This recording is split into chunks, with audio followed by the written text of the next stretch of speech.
বড় মাকে নিবেদন আম ভাপা সন্দেশ। নামটা আপনাদের ভালো লেগেছে না? আম ভাপা সন্দেশ ছানা দিয়ে তৈরি। তো এটা দেখুন, ছানার তো অনেক গুণ। আপনার শুধু ছানার নয়, ছানার যে জলটা, ওটাও আমরা করি কি জানেন তো, ছেঁকে ঠান্ডা করে আমরা খেয়ে নিই। এটাও কিন্তু হুয়ে প্রোটিন যাকে বলে, সেইটার উপকারিতায় ছানার জলে আছে। মানে ছানার মানে গুণই গুণ। তো আমি প্রথমে করেছি কি, ছানাটা করে নিয়েছি, করে মানে গ্যাসটা বন্ধ করে জলটা মানে ছেঁকে রেখে ছানাটা যখন ঠান্ডা হয়েছে তখন ছানাটাকে ফ্রিজে রেখে দিয়েছি, ঠান্ডা করে নিয়েছি। এদিকে আমি এখন যাই কিছু মিষ্টি বানাই না কেন, মিশ্রি দিয়ে করি। মিশ্রির একটা মানে মেডিসিনাল ভ্যালু আছে, হ্যাঁ। আর তো ওইটা মিষ্টিটাকে একটা মানে 50 গ্রাম মিষ্টি, ওটাকে মিছরিকে গুঁড়ো করে রেখে দিলাম, হ্যাঁ।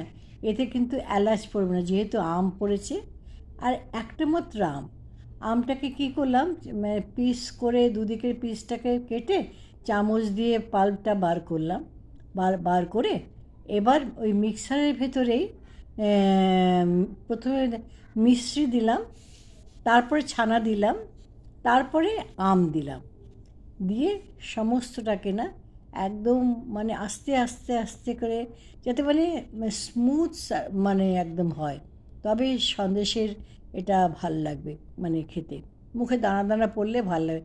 এর মধ্যে কিন্তু অন্য কোনো মিল্ক পাউডার বা কনডেন্স মিল্ক কিচ্ছু নেই। আমি এখন এটা কাটছি না, এটা আমি পরে কাটবো। হ্যাঁ, কিছুক্ষণ সময় আপনাকে ফ্রিজে এটা রাখতে হবে। তো আপনি এবার এটা করলেন, এবার যে কুকারের ভেতরে গ্রিট দিলেন, জল দিলেন, এমন করে জল দেবেন যাতে এই ডাব্বাটা না উঠে পড়ে, মানে ঠিক ডাব্বাটার এই এক করে এক কর যতটুকু তত জল দিলেন, দিয়ে আপনি 6টা সিটি দেবেন, হ্যাঁ। ডাব্বাটা বন্ধ করে, নাহলে জল ঢুকে গেলে কিন্তু সমস্তটা নষ্ট হয়ে যাবে।